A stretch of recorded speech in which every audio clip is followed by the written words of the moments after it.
Hello and welcome to CBS Sports HQ alongside Joe Musso. I'm Hakeem Dermish. Always an honor to be with you. One of the highest honors in the NFL, the MVP award. This year, one of the closest MVP races in NFL history. Yeah, Lamar Jackson or Josh Allen, a simple question seemingly, but one that launched 10,000 takes. Thursday night, an answer through that honor. It was a career-elevating moment at the NFL honors for Josh Allen. The 28-year-old, your NFL MVP, the Buffalo QB, carrying his team to a 13-4 record and a fifth consecutive AFC East title. Allen becomes the first Bills QB to claim the award and the first Bill to be named MVP since 1991. Josh Allen, the league's most valuable.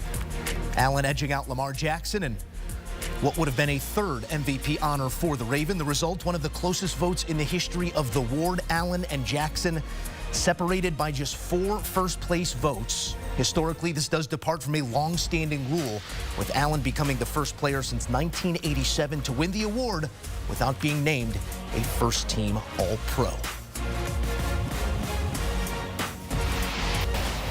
And with reaction, we say hello to two of our best, Trent Green and Damien Harris, here to offer their thoughts on this career-affirming moment for Josh Allen. Obviously, it's an individual award in a team game, gentlemen, but it's a moment, one that elevates the name. Trent, your reaction to this final answer to the question that hung over this season?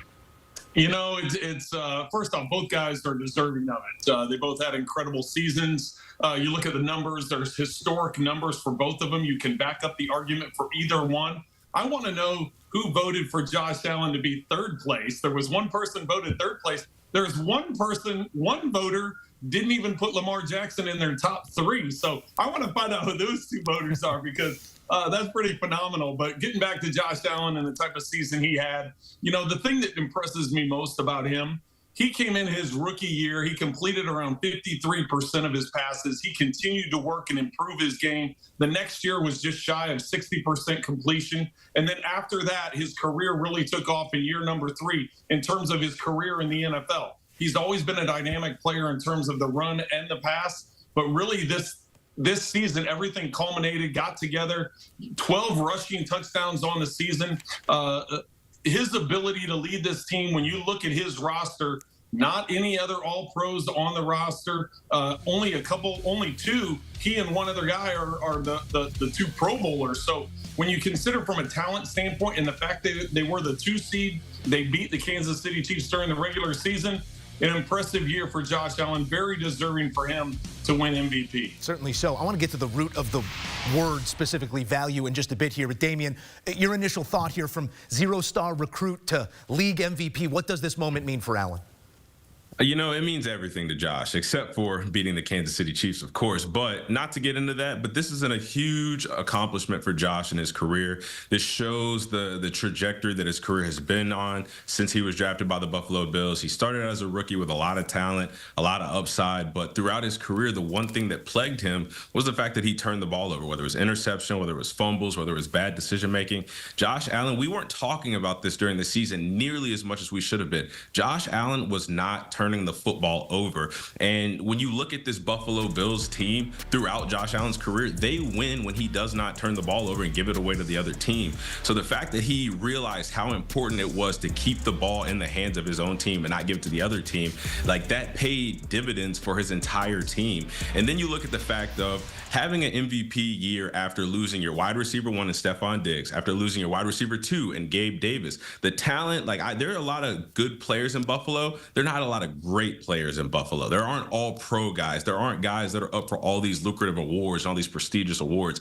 Josh Allen willed this team to a 13-4 regular season, a win over the Kansas City Chiefs, and almost pulled it off again in the AFC Championship. Came up just short, but you cannot speak enough to how talented Josh is, how he has matured, how he has grown in this game and become a true professional, and now solidifying himself as an MVP. Now he can put his name with those top quarterbacks, not just of current play, but of all time. You know, obviously he wants to get that Super Bowl. He wants to get over the Kansas City hump, but having that MVP in your back pocket, being the most valuable player, which he was, the V in MVP should have been double capitalized, because although you can debate whether who had a better season between him, Lamar Jackson, some other guys? Nobody was more valuable to their team, to their organization, to their city, to the community of like Josh Allen is to the Buffalo Bills. So this MVP award will skyrocket his already glaring career so far, and I just can't wait to see him to continue to improve. I can't help but sit back and think how lucky we are to have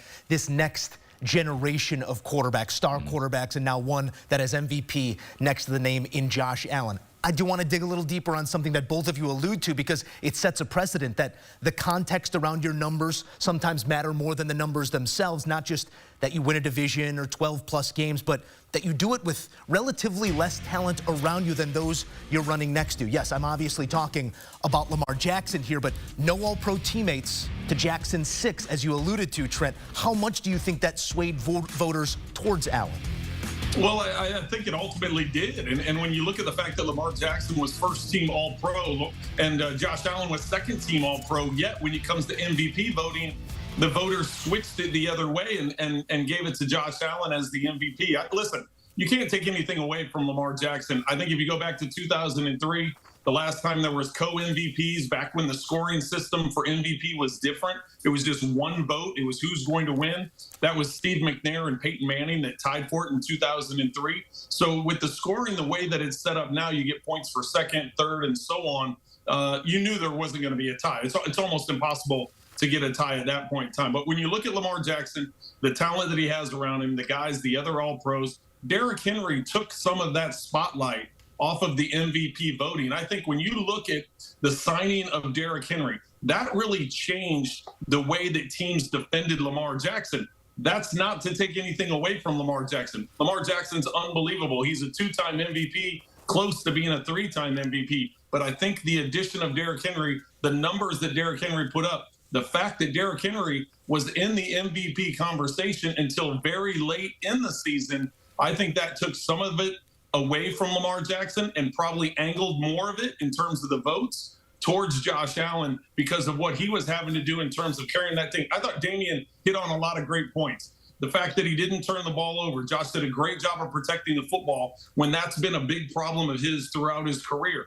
I thought when you talk about talent, that was another point that Damien brought up, and you just brought up with this question, is the talent that's around him. So that's what catapulted Josh Allen, and what I think made him the MVP is because of the surrounding talent, and then also another superstar that Lamar Jackson has in Derrick Henry.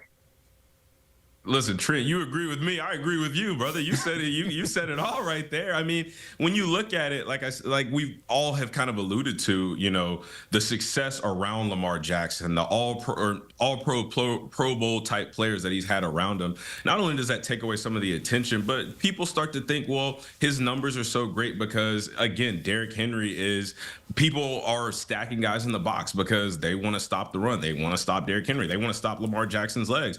Granted, he's thrown the ball better this year than he ever has, but at the end of the day, he's just playing with a lot of talent. And quite frankly, a lot of people believe a much better football team. Obviously, the Bills beat them in the playoffs, but people think that the Baltimore Ravens are a more talented team. And so that just shines the spotlight even more on Josh Allen because, again, you lose your top 2 receivers. You know, you're essentially close to being the leading rusher for your team, especially with a guy like James Cook in the backfield, without turning the ball over, always putting your offense in great position, always making sure your defense is in good spots, not turning the ball over and getting the defense back on the field after they just came off from a 3-and-out or, you know, a change of who's got the ball. You know, it really makes sense that with the lack of, I guess, support that people think that Lamar has, you know, it makes a lot of sense why Josh was able to win this award. Tough to argue with a guy who threw it, caught it, scored it on the same play. This is a season to remember, and maybe the play that defines an MVP in this season.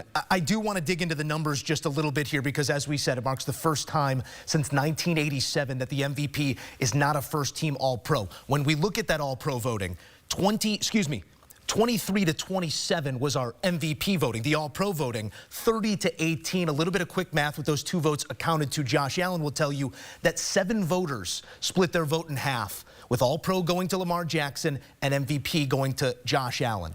Are we walking away from this, Damien, having a clear definition of those 2 awards? One statistically based, the other with more context needed.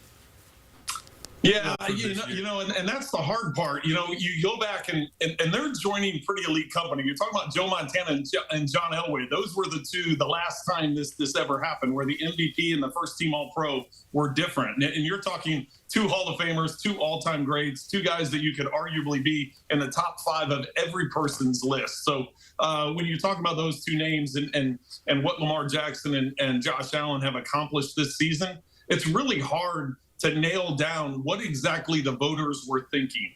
We know that the voting was done before the playoffs started. So that impact, that divisional game between these 2 teams, that didn't have an impact on voting. So that means that whatever happened in those last regular season games swayed the voters, or swayed those 7 voters that you're talking about, that gave from first team All-Pro quarterback to MVP for Josh Allen. It'd be interesting to see. I know we won't find out who exactly those 7 votes switched to, but what an intriguing season. What a phenomenal season. I just wish both guys could be awarded, because really, when you look at historically, they historically had some numbers that no one's ever put up before at the quarterback position. And not only from a throwing standpoint, but both of them doing it with their legs. Lamar Jackson had nearly 1,000 yards rushing. Josh Allen had 12 rushing touchdowns. We're talking about numbers that are historic in every sense of the word.